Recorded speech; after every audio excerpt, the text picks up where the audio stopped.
Jessica Tarlov with a swing and a big miss when she tries to nail Elon Musk yesterday on the 5. We're going to show it to you. And boy, are the knives out for Elon. Plus Black Fat Albert. Wait, Fat Albert is black. Wait a minute. What is the nickname for this guy? Maybe it's liberal woke Fat Albert.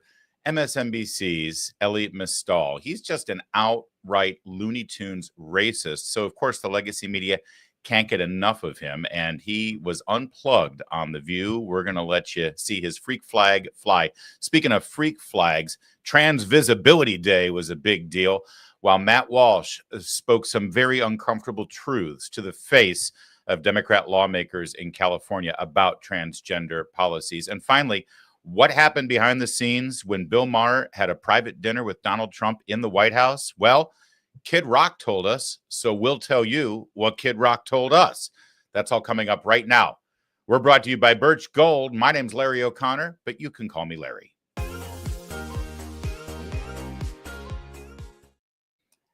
President Trump going to make a big announcement a little later this afternoon from the Rose Garden about tariffs, and we could be facing a trade war. Plus, we've got recession fears still, stubborn inflation, job numbers are up.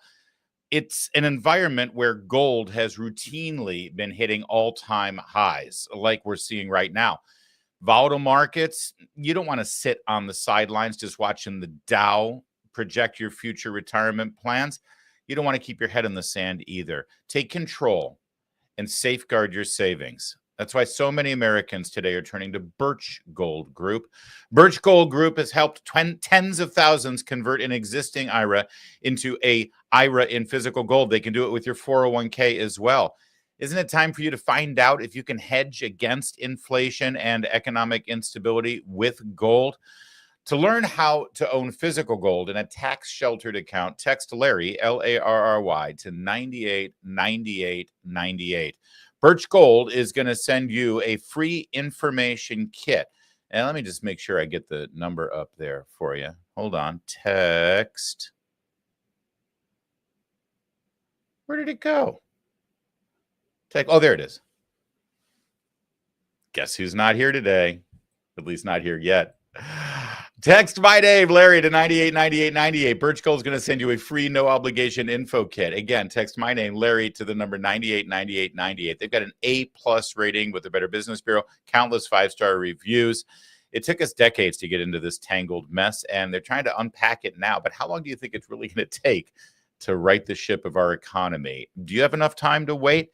Why don't you find out more information right now about hedging against future volatility with gold as one of your assets? Text Larry, L-A-R-R-Y, to 989898. Do that today.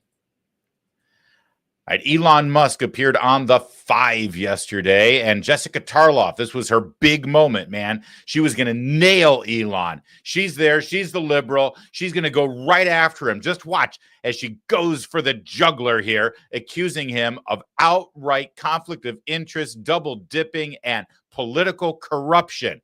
I don't know what Elon's going to do. I mean, this is Jessica Tarlov after all. Let's see what happened. Liberal Tesla lover here. My sister has 2 in her family, so have not thrown any Molotov cocktails recently. But I wanted to talk to you about what DOGE has been doing. So you've been making cuts to a lot of the agencies that have open investigations and regulatory battles with your companies. At the same time, you continue to get billions in government contracts. Tesla gets billions in subsidies. How do you explain that to the American people? Well, everything that DOGE does is an open book. So I think the most transparent the most transparent organization in government ever. Every single DOGE action is listed on the doge.gov website. It's also listed on the X handle. So if anyone has a concern about any one of those actions, they can bring that up. They can raise that. And I do want to say, like, sometimes we make a mistake. All right, we're going to let him finish, but look at her face. Just look at her face in the 2 shot here. That's the face of the liberal left. That is the face of the primary target voter for every Democrat politician in America. That's their base right there. Look at how much time do you want to spend with that human being in your life? How much free time? You want to take her to a game, do you? Maybe check out a movie, hang out, watch. No, nothing. Look at that right here. Shows you exactly. You want an image to show the disparity between two political directions in this country. Whose path do you want to go down? Path of the most successful human being on our planet, technical genius who's been able to change industry as we know it in major industries like automotive and Wi-Fi and satellite distribution and aerospace. That guy who loves freedom, who wants government off your back. Or do you want to go down her path? Who, she's accomplished. Do you want to go down her path? This is a great image right here of exactly where we are in this country. So I'm sorry for interrupting, Elon, but I couldn't get past the visual. And if for those of you who are listening to the podcast, audio only, try to find us on your favorite video streaming platform. We're on all of them. And you got to see this moment. All right. We'll let Elon finish here. They can bring that up. They can raise that. And I do want to say, like, sometimes we make a mistake. Nobody bats 1,000. We will at times make a mistake, but we'll act very quickly to correct it. I am under such an extreme spotlight, so much scrutiny, that it's literally impossible for me to get away with anything nefarious. And obviously, nor do I wish to. So this is a case where we have radical transparency. We're actually willing to admit that we do make mistakes. Often people are not willing to admit they make mistakes, but we are. But we want to emphasize we fix them quickly, and we're trying to do the right thing for the American taxpayer, for the American people. And I think history will be the judge that what we've done here and what we're doing is a very good thing for the strength and future of America. All right. Well said, Elon Musk. Now let's watch this together, at least the first part of it, because I'm sure that his answer is still ringing in your ears right now about the fact that this is the most transparent program the federal government probably has ever had. And we're going to prove that to you in just a second by looking at the DOGE website. It's pretty easy to find, doge.gov. It's all right there. Every single thing that they do, every single thing that they uncover. And he said, listen, I'm under so much scrutiny. I am under such an intense spotlight. I assure you, if I were doing anything nefarious, everybody would know about it. And that's the key here. I just said that this was Jessica Tarlov's big opportunity to nail Elon Musk. She's got her facts. She's got the proof. She's got the evidence, and she's going to hammer him. Thank God. Yeah, she's the voice of the left on Fox News, and she's loaded for bear. She's done all her research, and she's got everything all set up. So I want you to listen again to her question and exactly what she's accusing him of here. Real Tesla lover here. My sister has two in her family, so have not thrown any Molotov cocktails recently, but I trying to ingratiate herself to him. Hey, I love Tesla. I got nothing against you, and I don't like the people who are throwing Molotov cocktails at you. But I love the but. Why can't that just be period, end of statement? That the but suggests that there is a rationale behind those people who are throwing Molotov cocktails. So bring on the but here, Jessica. Wanted to talk to you about what DOGE has been doing. She wants to talk about what DOGE has been doing. In other words, what kind of waste and fraud have you found? What kind of abuse is going on? What kind of unaccounted funds have been distributed to organizations that shouldn't be getting money? What kind of billions of dollars have you been able to recover for the American taxpayer? What kind of inefficiency have you been able to fix in these federal departments who are still operating with systems from the 90s or earlier? No, she doesn't want to talk about what DOGE has been doing. If she wants to talk about what DOGE has been doing, those are the questions she would ask. No. She's got a gotcha question that is framed in innuendo that is not based in any fact, actually. Listen to the question that was presented as, I want to talk about what DOGE is doing. So you've been making cuts to a lot of the agencies that have open investigations and regulatory battles with your companies. At the same time, you continue to get billions in government contracts. Tesla gets billions in subsidies. How do you explain that to the American people? How do you explain what? What is it? If I were Elon Musk, I would have said, I'm sorry, is there an accusation here? Because you just threw out a couple of truths and then suggested through innuendo that something bad and nefarious is going on that I now apparently have to explain to the American people, but there's no actual charge. There's no actual accusation. Could you make a claim? What she said was, you're making cuts to agencies that have open investigations into your companies, and you're making billions of dollars in federal contracts. So can you explain that? And if I were Elon Musk, I would have said, oh, I'd love to explain it. Here's what's going on. I'm running this thing called Department of Government Efficiency. We found a lot of inefficiencies, and we've been able to recommend cuts. I don't make cuts. DOGE doesn't make cuts, but we recommend some cuts back to the cabinet secretaries and to the OMB director, Russ Vought. And then some of those cuts have gone through. Some of them have not.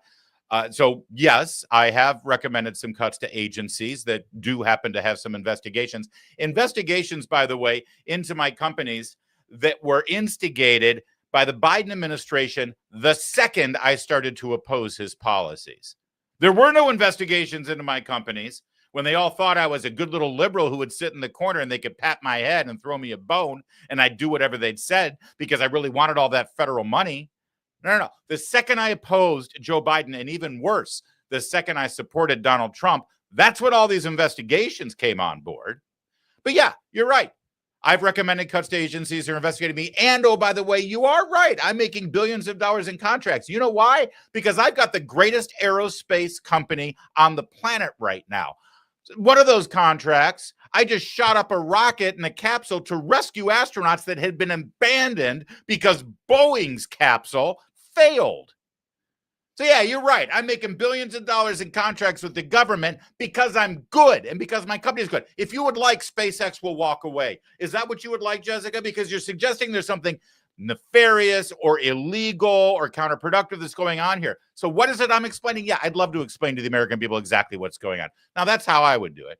But of course, I don't have the deft hand of Elon Musk. And I guess Elon Musk was a little bit more, generous and judicious in the way he decided to explain it.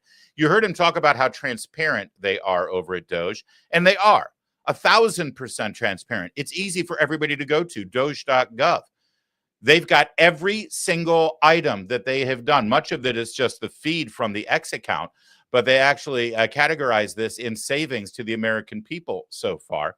They also show what kind of payments have been set up for various agencies in the government and where that money goes and who it's going for. Have you ever seen anything like this from a government agency? This simple to navigate, this clear, this coherent? Who's working, Anja? Here's the U.S. government. This is how the executive branch works. This is how many people are working there. This is how many officers are there. This is what the wages are.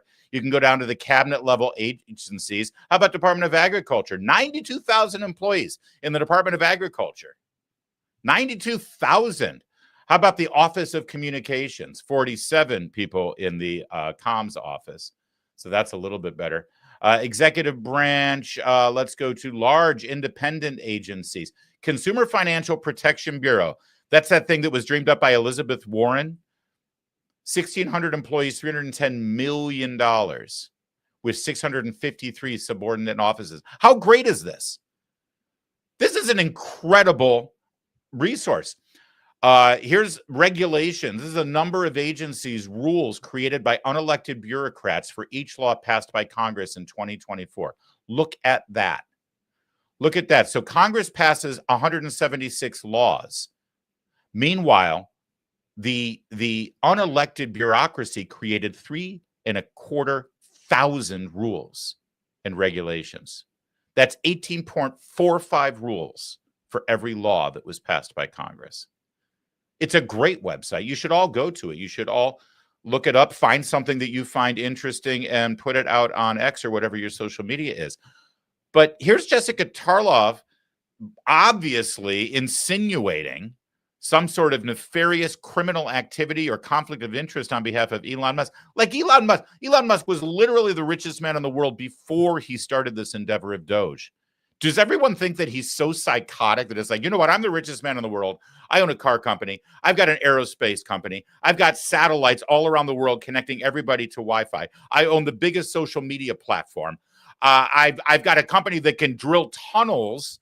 I'm drilling a tunnel under Las Vegas. I'm going to drill a tunnel or propose to drill a tunnel from Baltimore to Washington, D.C. It's going to revolutionize traffic and transportation in countries like the United States of America that rely on automobiles, where we're never going to replace what we do with light rail. I've got a whole new rollout of automated self-driving taxis that I'm about to roll out in Austin, Texas, that will revolutionize mass transportation in this country. All electric vehicles, by the way, if you really care about greenhouse gases. I'm doing all of these things. I plan on colonizing Mars. But you know what? I think I'm going to go ahead and work for Donald Trump and create this new Department of Government Efficiencies, because that'll make me richer, because that'll make me more powerful. Who thinks that about it? Who thinks he's that psychotic? Jessica Tarlov apparently does, with this bold, ridiculous innuendo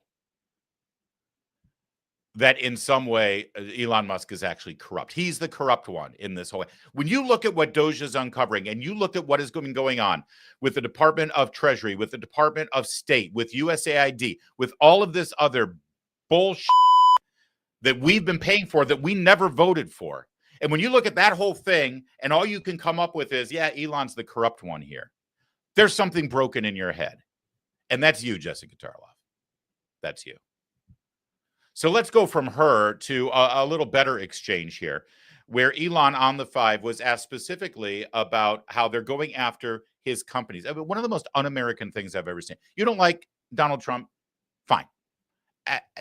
March against him. Protest against him. You don't like Elon Musk? Protest against him. March against him. March against the Department of Government Efficiency. Do something through your government. Yeah. That's not what they're doing. This is a Saul Alinsky tactic. You find an individual, you isolate them, you target them, and you try to do personal damage to them. That's what they're doing. That's what they're doing when they go after Tesla. They're trying to drive the stock price down at Tesla. They're trying to intimidate people from buying Teslas. They're trying to, there are people who would love to buy a Tesla, but they won't do it because they're afraid they're going to be targeted for violence. Think about that. And that's what the left wants. I've told you before, we are a Tesla family. I drove my Tesla into Washington, D.C. today to do my morning show. And once I got off the expressway and started driving down the streets and had to stop at red lights in Washington, D.C., you bet your ass I had my head on my swivel. You bet your ass I was looking over my shoulder, waiting for somebody to do something.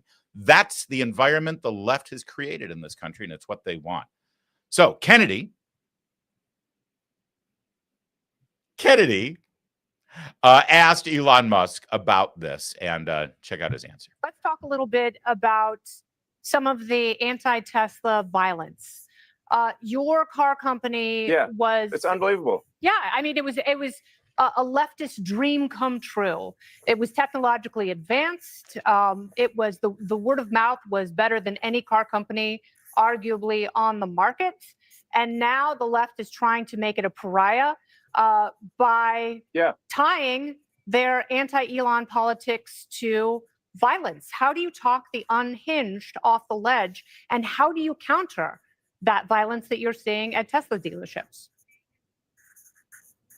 Yes, it is remarkable that there is so much violence. People have burned cars, they've fired bullets into dealerships, they've scratched swastikas into Teslas of the innocent people that they're just going about their lives. They've done nothing wrong. And Tesla's done nothing wrong as a company. And so I find it ironic and incredibly hypocritical that the same Democrat politicians who would want to throw someone in prison for 20 years simply for watching things at January 6th, but not actually doing any violence, you don't hear a single word from them about the actual violence happening against Tesla. What incredible hypocrites they are. It's outrageous. I mean, really, this is fundamentally a case of terrorism. It's wide-scale domestic terrorism with the purpose of intimidation, and it's harming innocent people. It's really terrible. And I think what we actually have to get to are the people who are organizing and paying for these attacks and protests. That's who we really need to go after, because the people who are actually throwing the Molotov cocktails, they are the foot soldiers. Right. But we need to go after the generals, and we're going to do so. The president has made it very clear that we're going to go after those that are paying and organizing these violent attacks. And Attorney General Bondi has said the same thing. I believe that is exactly what will happen. Do you know who they are? We're coming for them. Do you know who those generals are? We know. We do. Yes. And hopefully the prosecution will be for RICO and an organized criminal enterprise, which makes the penalties even more serious. And now to Jessica. Yeah, that's pretty huge right there. They know who the generals are. They're going after them. Attorney General Pam Bondi put out a video on social media, I think it was yesterday, about that. And you just heard Judge Janine throw in there on RICO. RICO is what you use against mobsters. It's what Fannie down in Atlanta, Georgia, wanted to use to go after Trump and his advisors with regard to the 2020 election, which is a misuse of the law. But this is racketeering. That's what it is, especially when a criminal enterprise crosses state lines, which is exactly what this is. So that's a huge development there. Meanwhile, here's this morning's headline from CNBC. This is how. Yeah, I really wish people who are in the news business actually spent some time following the news. So whoever wrote this at CNBC, Tesla shares rise on unconfirmed report Elon Musk could be leaving Doge post soon. So this is hilarious. So apparently there's an unconfirmed report that Elon Musk might be leaving his post at Doge soon. And they're in the stock, and there you go. The stock is up. Listen, if you bought Tesla last week when it was down because of all the violence and now it's going up, you're in good shape, right? Here we go. So let's read it real fast. Tesla shares rose Wednesday after Politico. Oh, it's got to come from Politico. Politico reported that Elon Musk could leave his post at the so-called Department of Government Efficiency. What do you mean so-called Department of Government Efficiency? It is literally called the Department of Government Efficiency. That's literally what it is. That's the website. We were just looking at it. It's doge.gov. It's a department that the President of the United States, the head of the executive branch of government, created to determine whether there is room for efficiency and reforms in the government. There's no so-called. Who wrote this? What is going on at CNBC? So-called Department of Government Efficiency, paving the way for the CEO to return his focus to the struggling EV maker. Oh, why is it struggling? Is it struggling because it's not producing enough cars? No. Is it struggling because, there's some sort of supply chain problem? No. Is there some sort of defect in the automobile? No, not at all. They're functioning fantastic. In fact, the latest Model Y, I'm sort of salivating over. It looks fantastic. No. Why is it struggling? Because of left-wing terrorist attacks. They left that out of the article. The stock was last up 4% as its session lows. It had dropped as much as 6.4% on the back of weather the expected vehicle deliveries for the first quarter. The report, which cites Trump insiders, noted that while President Donald Trump is pleased with Musk and the Doge spending cuts that have been pushed through, the two decided in recent days that the billionaire would soon return to his business. So there you go. Unconfirmed report, Elon Musk could be leaving Doge soon. And if you drill into this story, you'll discover that it appears sometime in mid to late May is when Elon Musk will be resuming full-time at his other private ventures, and he will no longer be sleeping in his office in Washington because he's so dedicated to the Doge concern. Unconfirmed reports. Okay, so here's some breaking news. Let's put this out here, okay? I'm gonna make news for you right now. I can right now confirm, guaranteed, I will confirm this 100%, put my name on it, that Elon Musk will be leaving his position overseeing the Department of Government Efficiency no later than May 30th. Guaranteed. I guarantee it. I'm willing to stake my reputation on it. Put my name on it. Put it out there. Put it out. Tweet it out right now. Put it on your social media. Larry O'Connor has the inside scoop. It is confirmed. Elon Musk will be leaving sometime between now and May 30th. May 30th, drop dead date. 100%. Do you know how I know that? It's not because I have a source. I mean, I kind of do have a source. It's called the federal law. Elon Musk is employed right now in the executive branch in a position that's known as a temporary job, a temporary, I don't know what the term is, but it means that he can operate without having to divest any of his private holdings and private investments, and he doesn't have to go through any confirmation process, and he can continue doing the job that he's got while still retaining his private sector employment for 130 days from the day he begins. He began on January 20th. 130 days from January 20th is May 30th. He cannot legally continue in his position unless he sells all of his assets. Dan Bongino, our colleague, streamer, podcaster who left his position to become the deputy director of the FBI. Before he did that, you may have noticed he sold his company to a new company that his wife is in charge of, right? If you look, everything is now Silverlock Productions, I believe is the name of the company. He had to do that. He could not be an owner of a podcast media company and still work for the federal government in the capacity that he is. Those are the rules. I have friends who worked in the first Trump administration who were offered jobs in the second Trump administration. And they were like, you know, my kids are in high school. I got income coming in. I can't afford it. I can't sell all of my investments or business. I can't quit my job and do that because I got a couple of different ventures going on. Can't do it. Sorry. Because that's one of the things you have to do. You think Elon Musk is going to sell SpaceX and sell Tesla, sell all these companies and you divest himself from all? No, of course not. This was always baked in the cake. CNBC with the big headline, Politico with the big blockbuster that Elon Musk is going to leave soon. Yes, he's going to leave soon. He'll leave no later than May 30th because it's the law. And by the way, we all knew that.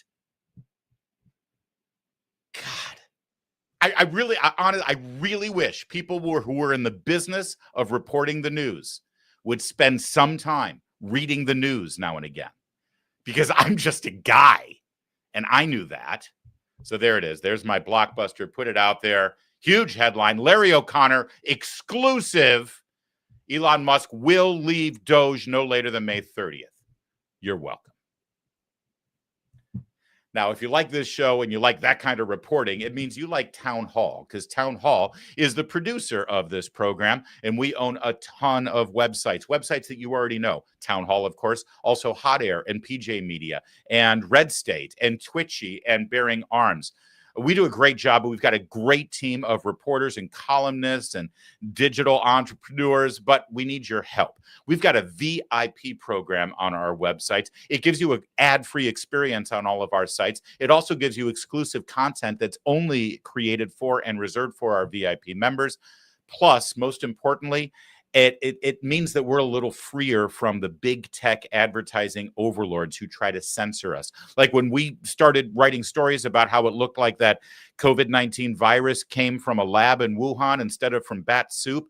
Well, they tried to take all of those articles out of the running for advertising information. We could get tons of clicks. Everybody was reading the article, but we were making no money out of it because big tech was censoring us. That's why we need our VIP program. It's why we need you. And the bottom line is, if you use my name when you get your VIP membership, use my name, Larry. Don't use Kurt. Don't, whatever you do, don't put Kurt in there. Put Larry in there. You will get 50% off your VIP membership to Town Hall. So go to townhallvip.com. Use the code Larry. You'll get 50% off. Townhallvip.com. Use the code Larry. We appreciate it very much. Thank you.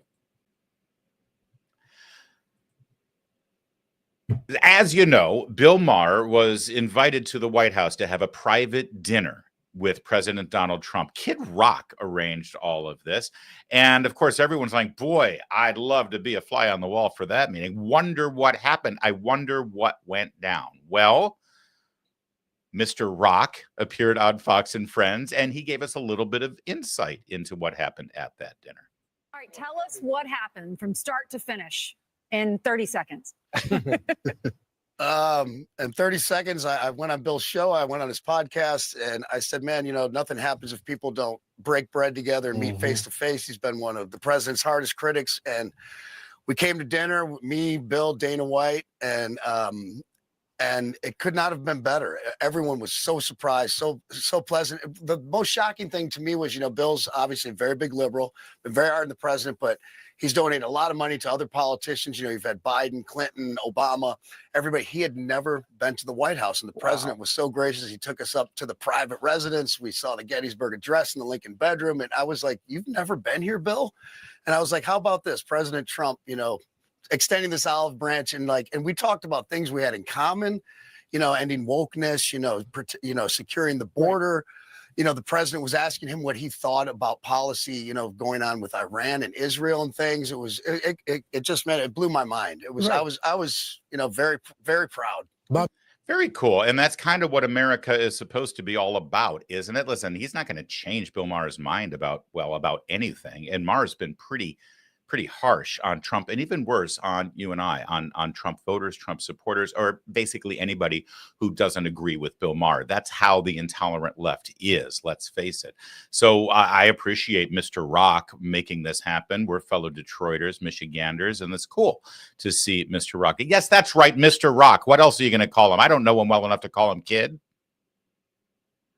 So Kid Rock made that happen, and that's pretty cool insight into this sort of meeting of two big personalities, Bill Maher, crazy atheist leftist with a big platform, and Donald Trump, the president of the United States.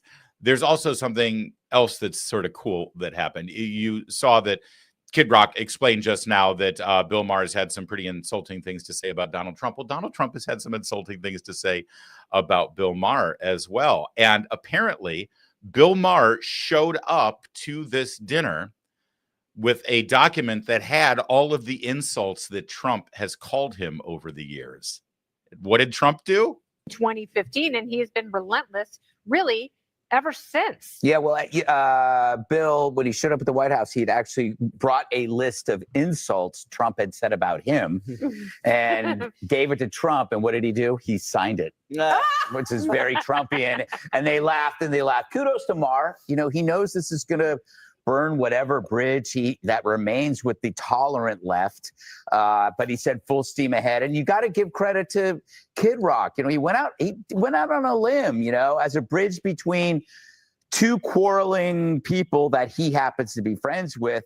And that is sharing the risk at its best. And what do you do when you share the risk? It causes other people to share the risk too. So both of these guys had something to lose, but they put their egos aside because they realized there's nothing to lose at all once you put your egos aside. And because Kid Rock was able to take the risk, they all decided to take the risk. And I think they're going to win from it. The scariest part for a lot of people is finding out that Trump might be a good person, because you've sunk so much of your energy and your life into him being bad. So you might not want to meet him, because the moment that you have to relinquish any of that sunk cost, what's left? That's why you still have, and I think it's easier for Democrats. It's not for never Trump Republicans. They can't let it go because their entire identity is wrapped around that definition of who they are. They go into a room with them, that sunk cost destroys them. That's why I never want to meet AOC. Yes. It'll make it harder for me to ridicule her. Yes, that is so true. I don't want to be empathetic. Yes, that's why I wish I never met you. Yeah, exactly. What? What? Did you just say I would be attracted to AOC? Where did you get that You're from? a live straight man. By the way, it was at that moment where Jesse Waters should have said, "Excuse me, I am a married man, and I would never." 2015, and he didn't do that. He should have. Let's move on to a little bit more Bill Maher insight, because we're all going to be watching keenly if there's going to be some sort of change in his delivery, because Gutfeld nailed it. Not only is this dangerous for a liberal to meet Donald Trump and find out that he's not a monster, but what's even more dangerous is for Bill Maher to show up on his set there in Hollywood and tell his audience of screaming, barking, clapping seals that they've been wrong all this time. It's one thing for Bill Maher to realize that Donald Trump is not a monster. What happens when he has to tell his audience that, or his guests that? Here's one of his guests, Chris Cuomo, who I think is a little extra jacked today. I guess he knew he was going to be on the podcast there, where they drink booze and smoke pot and let their hair down. So let's hear Bill Maher talking about the prospect of having dinner with Donald Trump. You're going to meet with the president. I am. So Kid Rock makes it happen. What do you think has been the response so far? What do you think it will be, and why are you doing it? Which I'm totally for, by the way, and I love it. Yeah, I get it. Well, I'm doing it because, first of all, it was presented as a dare. not a dare. No, just like, maybe this is a beginning to heal America. Now, I don't have some sort of complex where I think I can heal America. I can't. Okay, let's get that clear. I'm not going to be healing America. But if two guys who've been at each other for so long, I mean, it's kind of a Nixon to China thing. I have the credentials. There was nobody who was harder on Trump or more prescient about the fact that he wasn't going to leave office voluntarily than I was. I feel like I have the credentials. But they also respect me because I'm honest about the woke train to crazy town. And I don't shrink from that. And I've also lost a lot of fans for that. The woke people have left the building, and I'm willing to make that sacrifice. But it does give you a certain credibility. So I just think to meet somebody, first of all, it's an honor to be invited to the White House. Yes, it is. And I've already had a couple of people who I said to them, you know, I'm just going to take it as a backhanded compliment that you glide right past the idea that little Bill Maher from Rivervale, New Jersey, just a humble kid from the suburbs, was invited for a private dinner to the White House. You glide right past that to how dare you talk to him, and that you're not impressed by it at all. I'm impressed by it a lot. I'm impressed the fuck out of it. I get to go to the White House, and yes, that is the structure of this dinner, is just let's talk. Let's talk to each other face to face. Let's not stop shouting from 3,000 miles away, you know? So if they expect me to be leaving in a MAGA hat, they're going to be very disappointed, but I know they don't. And I think it's going to be, you know, look, it probably will accomplish very little, but you got to try, man. You got to try. I love it. You know, Kanye, Bill Maher, thank you very much. Appreciate you. Love being with you, bud. Yeah, this was so much fun. And I love that you're going. I think it's great for exactly that. It is great, isn't it? 100%. Yes. And I will celebrate it when it happens. Great. I appreciate that. Wait, that was the Chris Cuomo project? I thought that was the Bill Maher podcast. I'm confused. We all have our platforms, don't we? Listen, that was cool. And I relate to that. You know, for those of you who don't know, or if you're new to the show, I wasn't always a talk radio host and columnist and streamer and political analyst. I spent the first half of my adult professional career in the Broadway theater business. That's a part of entertainment that is, you know, if Hollywood leans to the left, the theater business leans so far to the left that they've fallen and they can't get up. It doesn't get more liberal than the theater business. And a lot of my good friends that I've had for decades are still in the business. And I met them through that business. I was always a conservative Republican. I just kept my mouth shut for the most part and kept my head down because I don't think you need to talk about politics when you're on the job necessarily. And Lord knows it would have been difficult for me sometimes based on the setting. By the way, I wasn't an actor. I was in the management and production side of the business. But I remember when I started my new career and I started my new life, I still have all those friends. They're in my Facebook groups, right? I got the opportunity to interview Donald Trump at the White House in the East Room, right there in the White House back in 2017. That's a big deal. I don't care who you are. I don't care who the president is. If Biden had invited me to interview him, that would have been a big deal. I started my career when Obama was president. That would have been a big deal. Now, I try to keep politics off my Facebook page, but here was a picture of me in the East Room at the White House with the President of the United States. And I posted that picture on my Facebook. And I said, listen, I know that this guy inspires a lot of strong political feelings from a lot of my friends, but this was a pretty special day in my life. And I just wanted to share it with you. Man. Well, I found out who my real friends were that day. I'll just leave it at that. Pretty rough. But what you just heard from Bill Maher there, when he explained that I am a liberal Democrat, but I'm turning my back on woke. Woke is garbage. Woke is going to destroy us. Woke has left the building. And he says he lost friends over that. That fine line that he's trying to walk, that needle he's trying to thread, that's the biggest, most existential danger to Republicans at the ballot box going forward. Take a look at this segment on CNN yesterday about where Democrats, especially Democrats in Congress, are in terms of approval ratings. Holy Toledo. Voters' views of the Democrats in Congress among all voters disapprove 68%. And look at the approved number, just 21%, even lower than the Democratic Party at large. This is the lowest on record for Democrats, according to Quinnipiac University polling. You think these numbers are bad? Let's go to this side of the screen. We'll look how Democratic voters feel. Get this.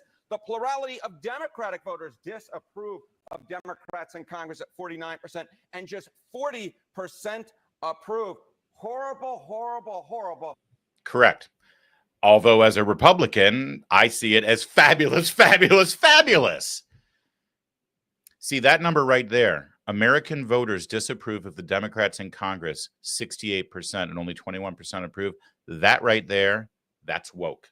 That's what woke has done to the Democrats.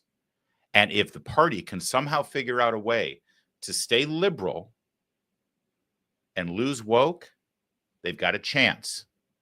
And that's my big concern about this dinner with Donald Trump and Bill Maher, because Bill Maher is now going to get a lot of attention for this. I'm hoping that the woke mafia on the left, they punish him and they're unforgiving and they're as intolerant as they've always been. That's what I'm hoping will happen. But if not, and if somehow he can be a symbol of a liberal and a Democrat who can tolerate being in the room with Trump or a Trump voter and supporter for that matter, and lose the woke, which is what Gavin Newsom's saying he's trying to do, but he's not really. I mean, what is Gavin Newsom saying? Well, I just think we need to listen to Charlie Kirk and Steve Bannon and Trevor. Oh, thank you so much, Gavin. Oh, I feel so happy that you're going to listen to me. Oh, go yourself. Listen. Don't condescend and patronize me. You should be listening to us because we won, because we're the majority, because we know where the pulse of the American people are. I don't need you to listen to me, Governor of California. I need you to let me in the room so I can have a say in what's going on in the largest state in the nation. But no, Gavin Newsom as governor doesn't give a crap about listening, let alone letting people into the room to actually have a say in how the state is run. It has been one state authoritarian rule at the hands of Gavin Newsom.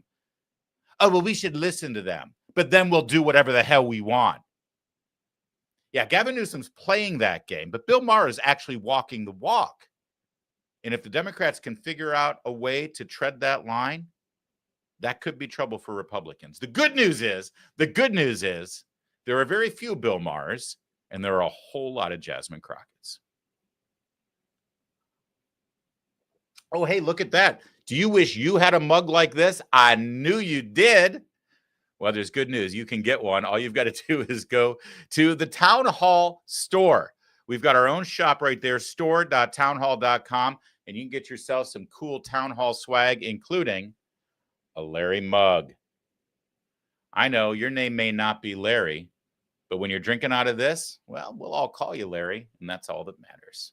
Check out the store. There's really cool stuff there, and you'll help support the show, obviously, and we appreciate that. And real fast, I need to talk to our fabulous executive producer, Kevin McMahon here. Kevin, thanks for joining us, by the way. Good to have you here. My pleasure. Kevin, you have this segment that we're about to do set up with Elie Mystal, and you say Black Fat Albert, right? You describe him as Black Fat Albert, right? I think this is slander that certainly has no paper trail back to me. All right, well, whoever is caught, because I've seen that, isn't Fat Albert by definition black? I'm just affirming his identity. I see. All right. I find him to be a dark, pudgy Q-tip. Can we use that kind of language, or is that not caliente? We'll see if that makes it in the final cut of the All program. Right. Let's go to it then. Thank you. Thank you very much. Thank you. Thank you very much. You remember Elie Mystal. He sort of looks like a grown-up Fat Albert, but with a shock bouffant of white afro hair. He sort of looks like a Q-tip that's been x-rayed or something. I'm not sure. But Elie Mystal, forgetting his appearance, his physical appearance, which is the least objectionable thing about him, Elie Mystal is a raging, race-baiting racist. And he says extraordinarily volatile, divisive, hateful, and, by the way, idiotic things. So therefore, he is a media favorite on MSNBC, CNN, and his latest appearance, of course, on The View. He is outrageous. He is hateful. He is bigoted. He is divisive. And so legacy media likes to have him on as much as possible. He's selling a book. And here's what he had to say about, oh, he's also a lawyer, by the way. So here's what he had to say about the laws in America, about our criminal justice system.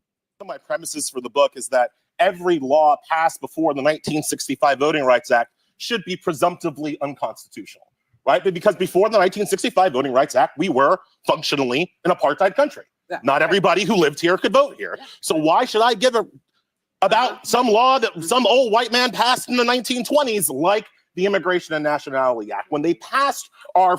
All right, so there's the premise of his book. And of course, you saw all the ladies on The View. Yes, that's right. Of course, every law before the Civil Rights Act should be considered unconstitutional. Oh, that's so smart, because we were an apartheid country. Well, an apartheid country, by the way, in our recent history, there has been an actual apartheid country. It was South Africa. And they called their racial segregation in that country and discrimination apartheid. So it is literally the apartheid country. Prior to South Africa, you really, I don't know what you would call an apartheid country, because you didn't have apartheid. That said, let's look at South Africa for a moment. In South Africa, every single black person in that country had fewer rights and less representation and less constitutional rights than a non-black person in that country. That is not what the United States of America was prior to the civil rights laws. I know that he would like you to think that. But actually, black people in this country, first of all, constitutionally had every single right. The problem was there were some states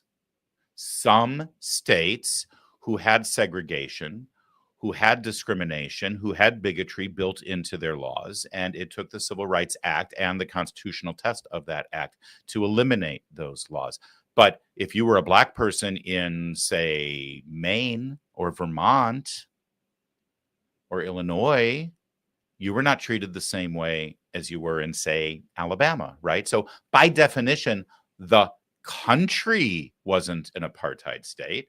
There were some states that had some laws that resembled apartheid laws in South Africa, but even that is overstating the case. But you know what? Let's take his premise for a second.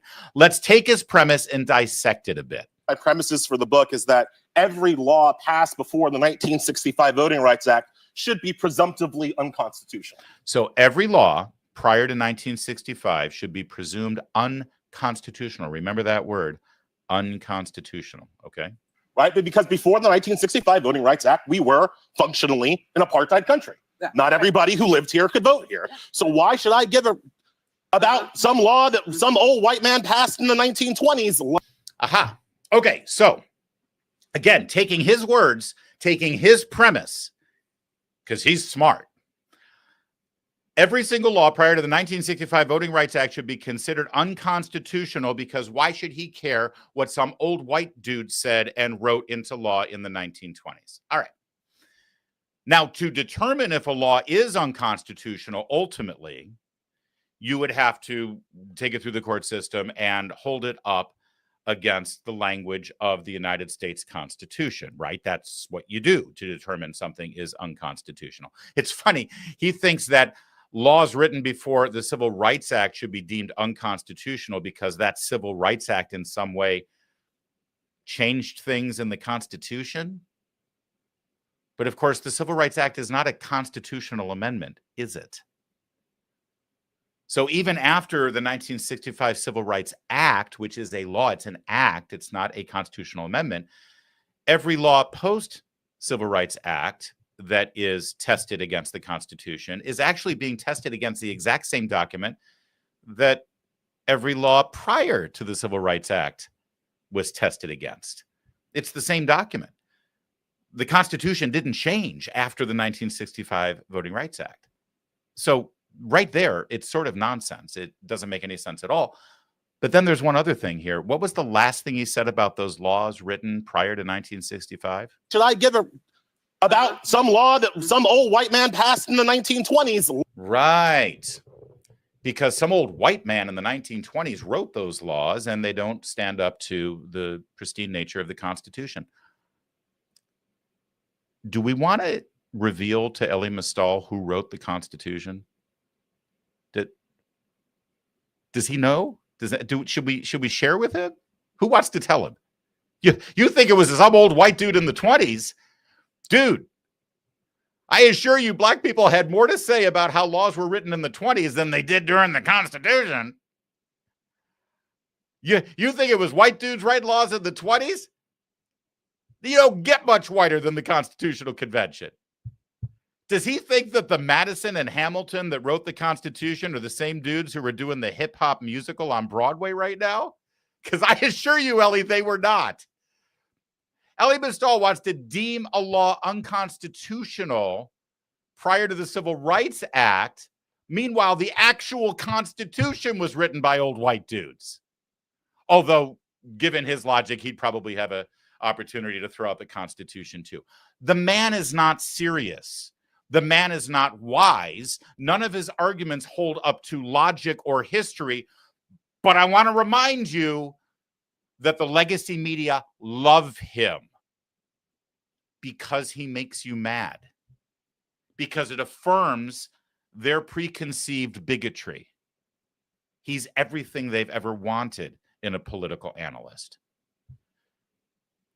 Because here he is again on MSNBC, of course, because they love him. About their status. And just to slightly push back on Mark, even if you tell me that, and you prove that they're gang members, I'm not so sure that I'm okay with them being sent off to be tortured in a foreign country, but I'll leave that aside. Fundamental.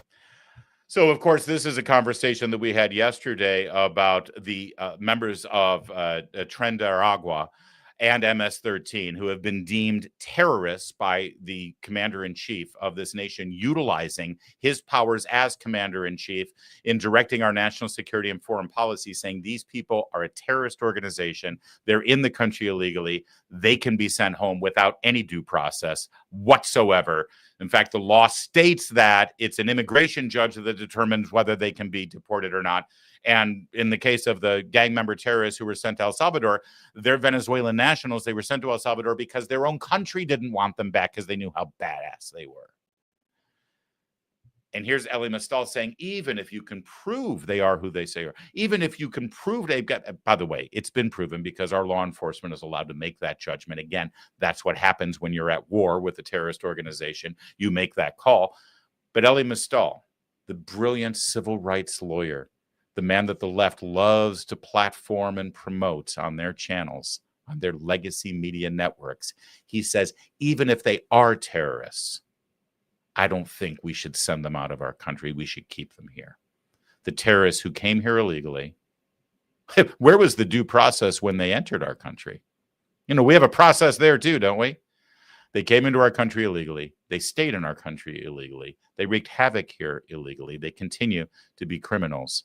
And Ellie Mistal says, yep, keep them here. Keep them here.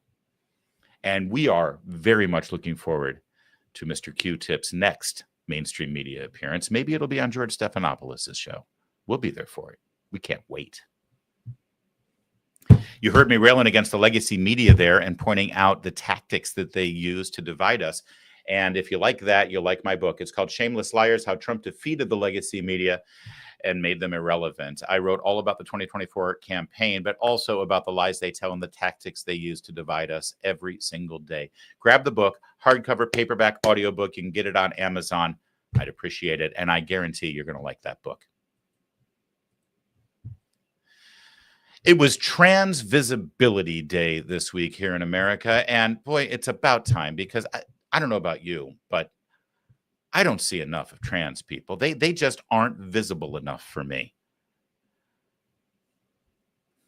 That said, Matt Walsh from the Daily Wire testified before a committee in Sacramento, California, about policies having to do with allowing men who identify as women into the private, personal spaces of young girls in public facilities. This includes 14-year-old, 13-year-old girls who are changing for their physical education class in a public high school. A biological male who identifies as female could be changing and getting naked right next to that little girl, and that little girl is forced to get naked in front of that man. That seems wrong to most Americans. And Matt Walsh confronted these lawmakers with it, and he confronted them with something that they could not deny, debate, or refute.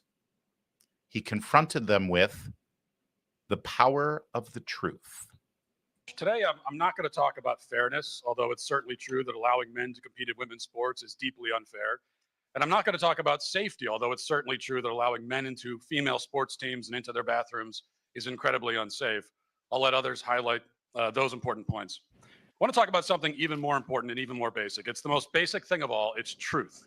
You must keep men out of women's sports and out of their facilities for the simple reason that they are men. Men are not women.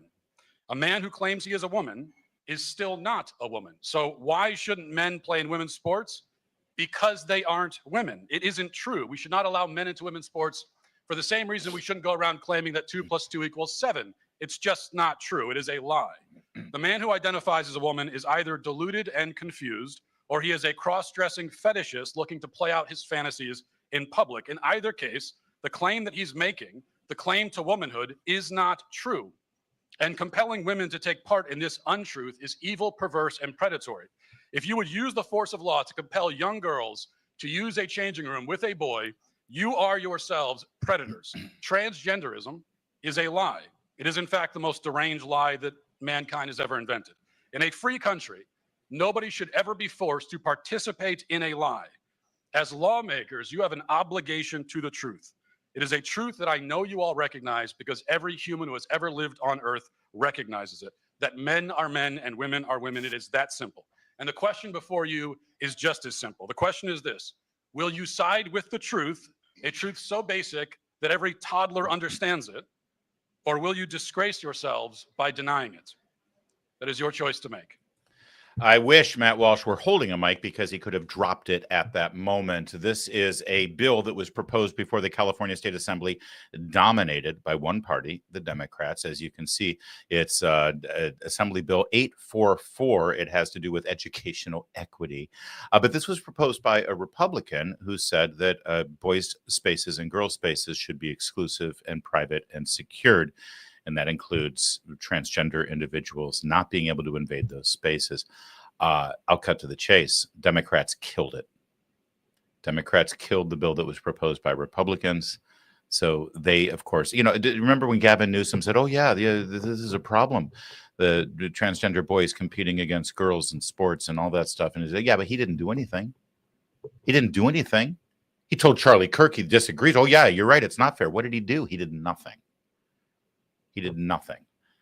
And so this insanity will continue in the state of California. And I use the term insanity advisedly because, as you just heard from Matt Walsh, there is some mental illness going on here. That's a big component into what we're seeing pushed down our throats here with regard to all of these policies and all of this advocacy and Trans Day of Visibility. Because, well, you know what? I'll just sit back and let you watch this presentation at the National Mall on Capitol Hill for Trans Visibility Day, and then we'll discuss. But as I've watched my trans loved ones come into their own truths, it was as if I went from perceiving only primary colors to a whole rainbow of subtle shades. From seeing flat images to looking at the world in 4D. And I released so much of the need to define myself against someone else's measuring stick. And I was able to embrace aspects of who I truly was that I had beaten into submission.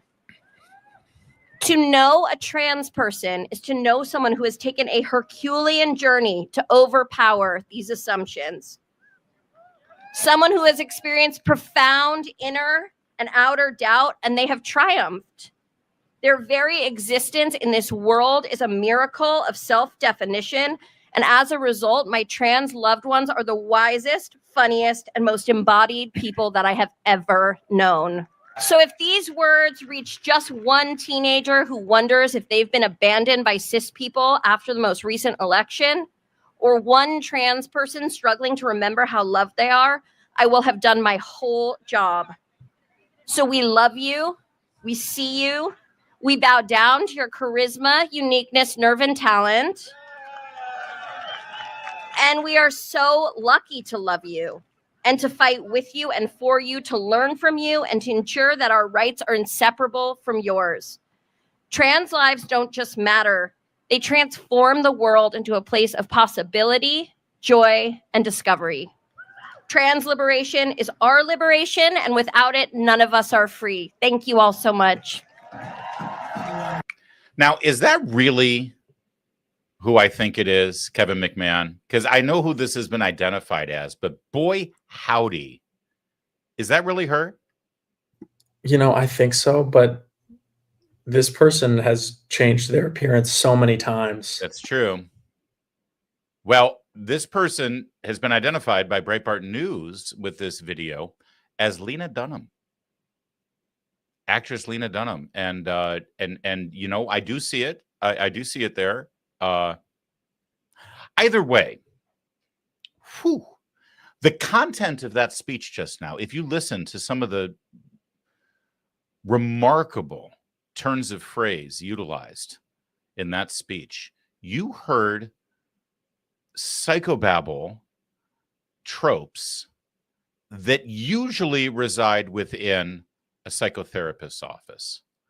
There is such an obvious psychological component to those who align themselves with the TQ plus part of LGB that it cannot be denied, and yet we are forced to deny it at all times. In fact, if we raise it and say, perhaps if you truly do believe that there's something inside of you that tells you that you are somebody else who is trapped in the body that you currently occupy, that might not be some sort of normal thing. Perhaps you're fighting some mental illness issues. You are canceled. You are, well, up until a couple of years ago, would be censored on this very platform you're watching us on, unless you're watching on Rumble. But the mental illness component of this is so obvious and is being neglected, sacrificed at the altar of gender-affirming care, which, by the way, I'm all for gender-affirming care. It just turns out that what I mean by gender-affirming care is the exact opposite of what these people mean by gender-affirming care. But back to what Matt Walsh had to say, which is to force these issues upon our society writ large and on each individual in the society, to force you to acknowledge something that goes against every basic instinct that you have, that you were born with, that you recognized when you were a child, to force you to adopt your language to accommodate this dementia, to force our society to accept this small fragment of individuals and rewrite all of our basic societal, cultural, and religious norms, all to keep the peace and to manipulate us into thinking that if we don't accept what is not true, if we don't accept this lie and pretend that it's true, that we are somehow contributing to suicidal tendencies of people who already, obviously, as we've already stated, have mental health issues. It is abhorrent. It is outrageous. It is the opposite of freedom and independence. It is un-American. And it goes against the basic understanding of being a free-thinking human being. But let me just take it one step further, if I may. Everything I just laid out for you with regard to the transgender ideology and advocacy and activism and how to rewrite the basic societal norms that we all know and expect and accept already from birth. We don't have to be told that boys and girls are different. We don't have to be told what makes a boy and what makes a girl. You know that. It's inherent. But everything I just said about that, I could also say about the distinction between communism and capitalism, free market beliefs and socialist beliefs. We all know the basic principles of supply and demand. It's obvious. It's self-evident. We all understand that individuals having freedom and control over their own destiny is always superior to a tiny group of people making rules that they inflict on the rest of us to try to centrally control how we live our lives and how our economy is to be run. But what we're seeing with the transgender movement is cultural Marxism, and it can be held up right side by side with economic Marxism. Because economic Marxism goes against every principle and every instinct that human beings are born with. You want more money, you want to achieve, you want to earn more, you go for it, you do whatever you can, right? But socialism keeps you from doing that. They want you to accept a girl as a boy and a boy as a girl, because the second you accept that, the second you put down your barriers, you put down your walls, you just sigh and say, okay, fine, stop bothering me. I'll use your pronouns, okay? I just want to keep the peace. The second you're willing to do that, then you're acquiescing to everything else the Marxists want. That's why they're so adamant about this. It's why they're insistent on it, and it's why they won't let it go. Because the second they continue down this path, even at the expense of our children, then they've won. Then at that point, what is your objection to economic principles? If you're willing to give on something this basic and fundamental and self-evident, then you're willing to give on anything. And that's why we hold the line. And that's why Matt Walsh did such a great job. And that's why Lena Dunham, if that's really her or them, well, that's the face and voice of the woke left in America. And it's why we're sticking together and fighting against it every single day. All right, my friends, that was awesome. Thank you so much. We've got my gosh, we've got some awesome super chats here from Arthur Brodigan over on Rumble. $10 from Arthur that says, Larry, in MAGA, we don't say fabulous. First of all, I didn't say fabulous. I said fabulous. And I even used jazz hands when I said it. I hope you noticed that. Real men can say fabulous without their situation being questioned. 10 more from Arthur Brogdon. Brodigan. Is it Brogdon? It's Brodigan, isn't it? Brogdon? I'm sorry. Vroom, vroom, he says with that $10. What's that a reference to? Did I miss something? And then $5 more from Arthur. Larry, you are truly shiny. You know what? I am shiny. I've noticed that. So can I just reveal this real fast? My lovely wife, Meredith, I love her dearly. Our daughter is getting married in 5 weeks, and she wants us to look our best. So she's been doing a new skin regimen for me. I'm not a metrosexual. I don't like using cleansers. I barely like to use soap. Hot water and whatever shampoo falls out of my hair is enough to wash my face. But she's got me using all these toners and cleansers and wipes because she wants us to look great in all the pictures, and it's making me shiny. So there you go, Arthur. I've explained why I'm shiny, and I'm now mortified. Thanks for that. That's all I got for you today. Thanks for watching. We'll be back tomorrow. Same time, same place. My name is Larry O'Connor, and you can call me Larry.